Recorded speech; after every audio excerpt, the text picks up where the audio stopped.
Hi, this is my final hardware ISP. What it is it's a bot that will solve the Rubik's Cube. It has two different ways of doing this, two different starting positions. Either the machine will randomly scramble the Rubik's Cube and then calculate the solve and solve it, or you can scramble the Rubik's Cube yourself and input what it looks like to the computer and the bot before the solve begins, and then it will solve the Rubik's Cube from there. The way this works is there are 4 different claws that hold on to the cube, and when they need to turn aside, that corresponding side will turn 90 degrees. It's a little bit more difficult to turn the top and bottom, since when being held, there's no claw attached to it. The way it does this is 2 of the outside claws move away, and the 2 that are still attached will turn the cube so that the top and bottom are accessible to the other 2. This process isn't as quick as all the others.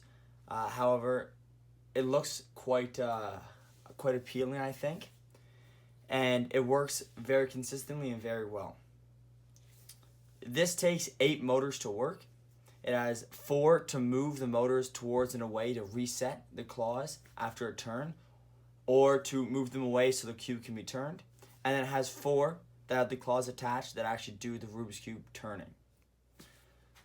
The way this actually solves the Rubik's Cube is the same way any person who's learned to solve it would start out.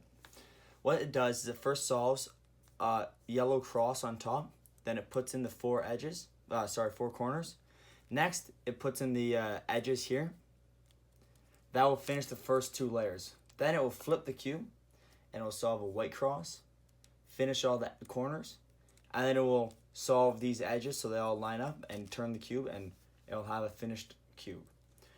The way it does this and keeps track of where every cube and every color is on the Rubik's Cube is it has every square labeled, so you can look for any individual square and color on the cube and it will know exactly where it is. The way the labeling works is like this. So each side has the numbers from 0 to 8. So that means this top left cube right here is Y0, and then it goes Y1 all the way to Y8. And here it would be G0 to G8, W0 to W8, and so on. The way it keeps track of where every cube is after a turn is every time it does a right turn, it moves the bitmaps and arrays that it has. So it would change, on the yellow side, it would change yellow 2 to, instead of Y2 to G2. And then it would change B6 to Y2, and W6 to B0, and so on. So by changing the arrays after every single turn, the robot always knows where every cube and every color is on the Rubik's Cube. That makes it a little bit more complicated to send it the information if you want to scramble it outside of the machine.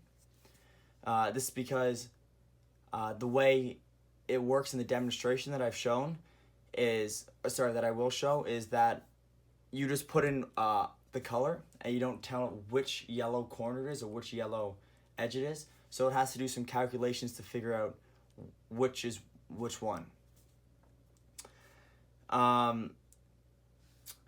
This whole project is powered by a 5 amp, 5 volt power supply that is enough to power each servo, since they're about 5 volt half amp servos, and a little bit of security in there with an extra amp. And then there's an Arduino Do right here. The reason the Arduino Uno won't work is because it is very long code, and there's not enough memory on the Uno. The Do is also a faster one. It has a faster clock speed, which means it can computate the algorithms and the turns much faster, and it has enough pins to run all 8 servos at once without a servo driver. I will show you a quick demonstration of a scrambled cube being solved on my Rubik's Cube machine right now. Thank you very much and enjoy the solve.